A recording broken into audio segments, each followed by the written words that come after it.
Is President Trump losing support within the GOP over his deal with Iran? Political operatives and commentators are now watching intently as fissures appear in party unity, with several influential conservative voices questioning whether the agreement aligns with long-standing Republican foreign policy positions. GOP fury erupted after Trump cut a deal with Iran, with critics blasting the administration for negotiating with a regime they view as hostile and for what they say are concessions that could undermine regional security and American credibility. Saddened Republicans described the pact as a major blunder, expressing disappointment that their party leadership would endorse an agreement they argue fails to adequately constrain Tehran's behavior or protect U.S. and allied interests. A senior Republican went so far as to declare that Reagan is rolling over in his grave, invoking the late president as a symbol of conservative foreign policy principles to dramatize how profoundly some within the party believe the deal departs from traditional stances. Trump defended the pact, arguing that it advances U.S. strategic goals and that he remains prepared to revert to the use of force if Tehran violates the terms or if diplomacy fails, a stance meant to reassure critics while keeping military options on the table. As President Trump praises the merits of the Iran deal, many Republicans in Washington are visibly uneasy and on edge, with senior lawmakers and conservative commentators publicly debating whether the agreement betrays core party principles or leaves the United States exposed to future risks. Republicans angrily condemned President Trump's interim deal with Iran as a mistake, arguing that the pact contains concessions that could embolden Tehran and that the administration moved too quickly without securing ironclad guarantees or congressional oversight.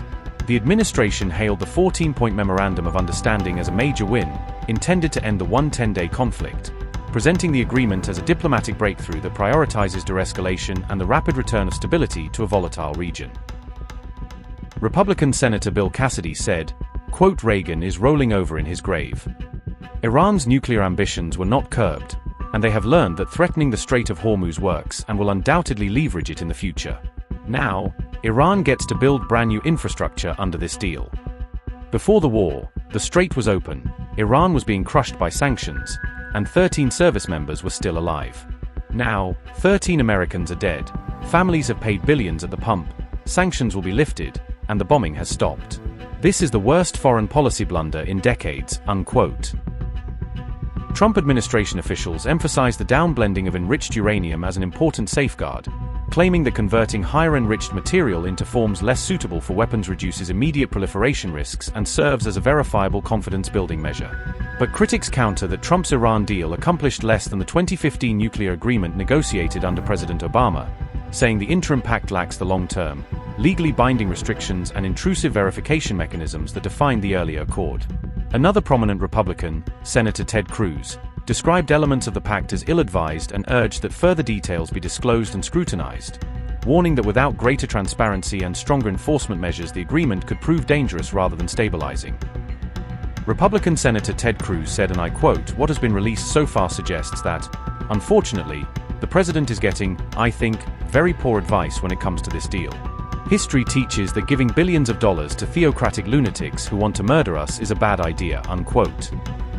While Republican Senator Lindsey Graham, following discussions with Envoy Witkoff, said he believes the Memorandum of Understanding could prove beneficial, he qualified that view by stressing the need for careful oversight, clearer verification steps, and contingencies to ensure the agreement actually delivers measurable security gains rather than merely offering temporary political cover. Republican Senator Lindsey Graham said, and I quote after this discussion, "It is my opinion that signing the MoU will be beneficial to the United States, inasmuch as the Strait of Hormuz will begin to open, and the hostilities with Iran will stop. Whether or not the United States can reach an acceptable, verifiable deal with Iran regarding its nuclear program and other issues is yet to be determined, but I see little downside to trying," unquote. Vice President J.D. Vance publicly endorsed Senator Graham's updated assessment, signaling that senior figures in the administration and party leadership are willing to acknowledge potential positives in the memorandum while still insisting on rigorous safeguards and oversight. Republican Senator Tom Tillis warned that the proposed $300 billion fund for Iran raises serious concern and demanded fuller disclosure, saying lawmakers need precise details on governance, oversight, and conditionality before they can judge whether such a financial arrangement is prudent or perilous. Remember that the Memorandum of Understanding gives Iran and the United States 60 days to negotiate a comprehensive final agreement, a tight timetable that places pressure on negotiators to convert interim commitments into a durable, verifiable pact acceptable to both capitals and to key international stakeholders. The release of the US-Iran memorandum has triggered a fierce battle over who emerged victorious from the negotiations. While Washington portrays the agreement as a framework tied to Iranian compliance, Tehran is presenting it as a major diplomatic win.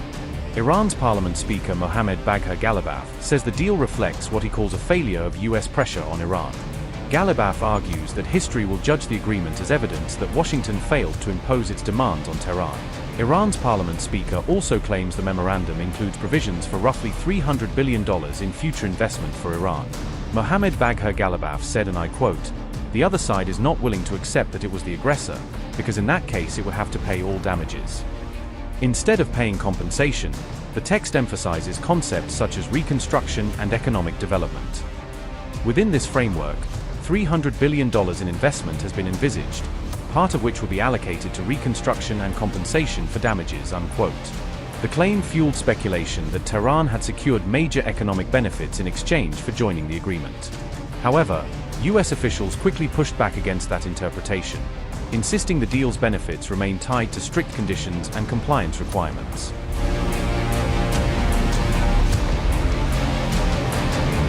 Senior US officials insist the memorandum does not authorize any immediate payments to Iran. According to Washington, the agreement contains no requirement for cash transfers, grants, or direct financial assistance. Officials say the reported $300 billion figure refers to potential private and foreign investment that could materialize if Iran complies with the deal. They stress that any economic relief would depend on verified progress toward a broader and final agreement. US officials also emphasize that sanctions relief will remain directly linked to Iranian nuclear concessions and continued compliance.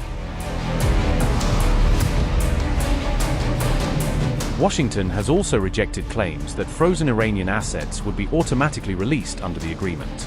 US officials say Tehran sought immediate access to restricted funds during the negotiations.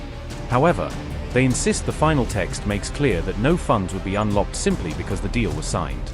According to Washington, the release of frozen assets would depend on what it calls demonstrable Iranian compliance.